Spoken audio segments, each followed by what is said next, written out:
फिर जा रहे हैं, हमारा आंदोलन सफल हुआ है। सभी लोग यहाँ पर जो आए, आप लोग जो आए, आप सभी का धन्यवाद। भी जो संकेत मिल रहे हैं कि ऐसे लगता है कि हमारा काम जल्दी से जल्दी होगा। जय हिंद, वंदे मातरम। नमस्कार दोस्तों, स्वागत है आपको हमारे YouTube चैनल में। आपको EPS 95 पेंशन के बारे में जानकारी मिलेगी। जो ताजा अपडेट अभी अभी 10 मिनट पहले की खबर निकल कर सामने आ रही है, वही आपको बता रहे हैं। तो बने रहे हमारी वीडियो में शुरू से अंत तक, आपको स्टेप बाय स्टेप आज की ताजा जानकारी मिलेगी। EPFO पेंशन जो पत्नी बच्चों से लेकर माता पिता तक EPFO देता है आपको 7 तरह की पेंशन। तो जानिए आपको इसमें किस तरह का लाभ मिलेगा और जी हाँ दोस्तों, इसके बारे में संपूर्ण जानकारी आपको वीडियो के अंदर मिलेगी। तो बने रहे हमारी वीडियो में अंत तक। आप सभी जानते होंगे कि EPF सब्सक्राइबर को 58 वर्ष की आयु पूर्ण होने पर पेंशन मिलती है। लेकिन क्या आप ये जानते हैं कि EPF 7 प्रकार की पेंशन आपको प्रदान करता है, जिसके बारे में हम आपको इस वीडियो के माध्यम से बताने जा रहे हैं। तो आप अंत तक हमारी वीडियो में बने रहे। तो आप पत्नी बच्चों से लेकर माता पिता तक EPF आपको 7 तरह की पेंशन देता है। तो आपको इसका किस प्रकार आप इसका लाभ उठा सकते हैं। और जी हाँ दोस्तों, आप सभी जानते ही होंगे कि आजकल लोग प्राइवेट सेक्टर में जो काम कर रहे हैं और प्राइवेट सेक्टर में काम करने वाले कर्मचारी जो बेसिक सैलरी में से 12% कटौती की जाती है, जो सीधा EPF अकाउंट में जाती है। कर्मचारियों के साथ साथ कंपनी भी इस अकाउंट में बराबर का पैसा डालती है। आप सभी को ये पता होगा कि एम्प्लॉय के द्वारा जमा किया गया पैसा 8.33% हिस्सा EPS कर्मचारी पेंशन योजना में जाता है, जबकि इसमें बचा हुआ 3.67% EPF में जाता है। तो आप सभी को बता दें कि आमतौर पर EPF ने अपने सब्सक्राइबर को 58 वर्ष की आयु पूर्ण होने पर पेंशन प्रदान करता है, प्रारंभ कर देता है। और वही अगर कोई सब्सक्राइबर EPF से 58 वर्ष के बजाय 60 वर्ष की आयु में पेंशन वो अपना लेना प्रारंभ कर देता है, तो ऐसे सब्सक्राइबर को अधिक पेंशन प्राप्त होती है। और 10 साल की सर्विस पूरी होने पर 50 साल की उम्र में भी पेंशन मिल सकती है। लेकिन ऐसा तभी संभव है जब वो EPF की कुछ शर्तों को पूर्ण करता है। तो इसी प्रकार जो आप सभी को ये हम बताने जा रहे हैं कि साथ साथ में EPF के में पत्नी बच्चों से लेकर माता पिता तक EPF आपको 7 तरह का पेंशन का सुविधा प्रदान करता है। अगर आप इसके बारे में विस्तार से जानना चाहते हैं तो बने रहे हमारी वीडियो में शुरू से अंत तक, आपको स्टेप बाय स्टेप आज की ताजा जानकारी मिलेगी। अगर मान लीजिए किसी सदस्य की सेवा 10 वर्ष पूर्ण नहीं हुई, वह विकलांग हो जाता है, तो ऐसी स्थिति में उसको पेंशन प्रदान की जाएगी। इसी प्रकार से किसी व्यक्ति की मृत्यु 50 वर्ष से पहले हो जाती है, तो उस व्यक्ति की पत्नी या बच्चों को 58 वर्ष की आयु पूरी होने पर इन दोनों को स्थिति में एम्प्लॉयज को रिटायरमेंट का पेंशन प्रदान किया जाता है।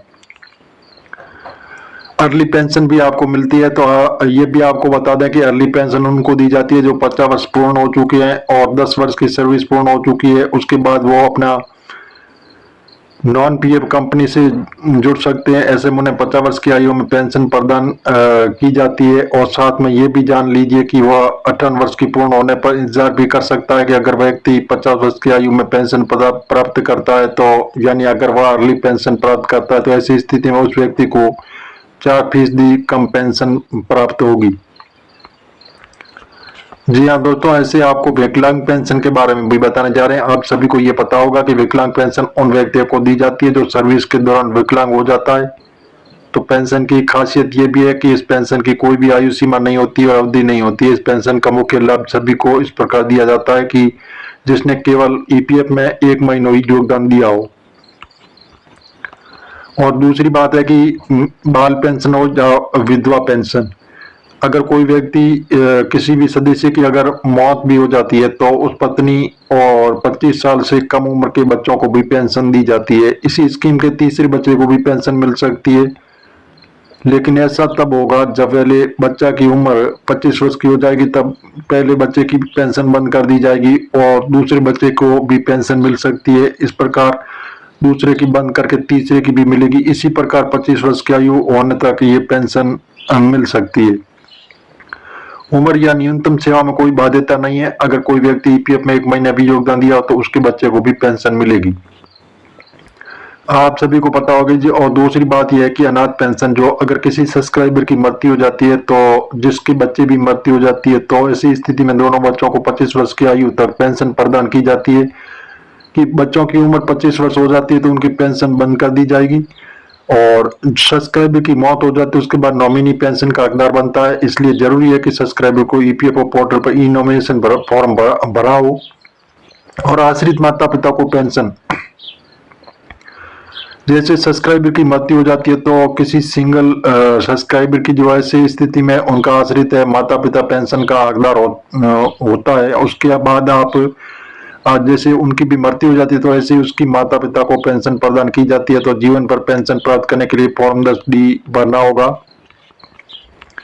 इस प्रकार जो ईपीएस 95 के पेंशन धारक है उनके लिए सरकार एक बहुत ही बड़ा तोहफा देने जा रही है, जिसमें बताया जा रहा है। जी हाँ दोस्तों, की लंबे वक्त में जो मांग कर रहे हैं ईपीएस 95 पेंशन धारक के पेंशन को बढ़ाया जाए, लेकिन सरकार अभी हाल फिलहाल चर्चा में बताया जा रहा है कि आपकी मिनिमम पेंशन राशि जो 1000 रुपये आपको मिल रही है तो उसको बढ़ाकर 9000 रुपये किया जाएगा। और जी हाँ दोस्तों, बताया जा रहा है कि सुप्रीम कोर्ट के आदेशानुसार आपको हायर पेंशन का भी लाभ दिया जाएगा, साथ में मुफ्त मेडिकल सुविधाएं सरकार आपको उपलब्ध कराएगी। और पेंशन लिमिट है जो 21,000 रुपये किया जाएगा, जिससे भी आपको पेंशन में बड़ा इजाफा होने वाला है। और जी हाँ दोस्तों, जो ब्याज दर है वो भी आप पहले आपकी 8.15% की दर से आपको ब्याज मिल रहा था, तो अब इस बार 8.25% ब्याज दर कर दी गई है, तो बढ़ा हुआ ब्याज आपके अकाउंट में जमा हो सकता है। जी हाँ दोस्तों, और दूसरा, आप किसी भी अर्जेंट और जरूरी काम के लिए पहले अपने अकाउंट से पैसे निकालना चाहते थे तो 50,000 रुपये ही निकाल सकते थे, उससे ज्यादा आप पैसे नहीं निकाल सकते थे। लेकिन सरकार ने अब इसको बढ़ाकर 50,000 की जगह 1 लाख रुपए की अनुमति दे दी। अब किसी भी टाइम आप अपने अकाउंट से एक साथ 1 लाख रुपए की निकासी कर सकते हैं। इसलिए सरकार ने एक बहुत ही बड़ा तोहफा दिया है ईपीएस 95 पेंशन धारकों को। जी हाँ दोस्तों, बताया जा रहा है कि ईपीएस 95 पेंशन धारक जो लंबे वक्त से जो मांग कर रहे हैं वो मांगे अब जल्दी पूरी होने वाली है। बताया जा रहा है कि कल एक होने वाली बैठक में इस पर बड़ा फैसला लिया जाएगा। और ईपीएस 95 पेंशन धारक है उनके लिए सरकार बहुत ही अच्छी सुविधा देने जा रही है, जिसमें आने वाले दिनों में आपको बहुत ही अच्छा लाभ मिलेगा। जी हाँ दोस्तों, इस प्रकार जो ईपीएस 95 पेंशन धारक है उनको बहुत ही अच्छा लाभ मिलेगा। जी हाँ दोस्तों, इसी प्रकार जो बताया जा रहा है कि ईपीएस 95 पेंशन धारक है जो उनको 1000 रुपये पेंशन बहुत कम है, वो मांग कर रहे हैं कि हमारी पेंशन को बढ़ाया जाए। तो सरकार अब आपको पेंशन है जो 9 गुना बढ़ाने की तैयारी चल रही है। अगर सरकार 9 गुना पेंशन आपकी बढ़ाती है तो आपको 1000 की जगह आपको 9000 रुपये पेंशन के तौर पर मिलेंगे। तो जी हाँ दोस्तों, इस प्रकार जो ईपीएस 95 के पेंशन धारक है, जो ईपीएस 95 के पेंशन के दायरे को और भी सरकार बढ़ाना चाहती है और भी इस दायरे में लोगों को जोड़ना चाहती है। इसलिए सरकार एक बहुत ही बड़ा कदम उठा रही है, जो आने वाले दिनों में ईपीएस 95 पेंशन धारकों को बहुत ही बड़ा लाभ मिलने वाला है। जी हाँ दोस्तों, कि हम मीडिया आधारित आपको बता रहे हैं, सरकार से अभी हाल फिलहाल ऐसी घोषणा नहीं हुई है। आप ऑफिशियल वेबसाइट पर जाकर इसकी जानकारी ले सकते हैं और मिलेंगे नई जानकारी के साथ। नई और पहली बात तो चैनल को सब्सक्राइब कर लीजिए ताकि इस प्रकार की नई जानकारी सबसे पहले आपको मिलती रहेगी।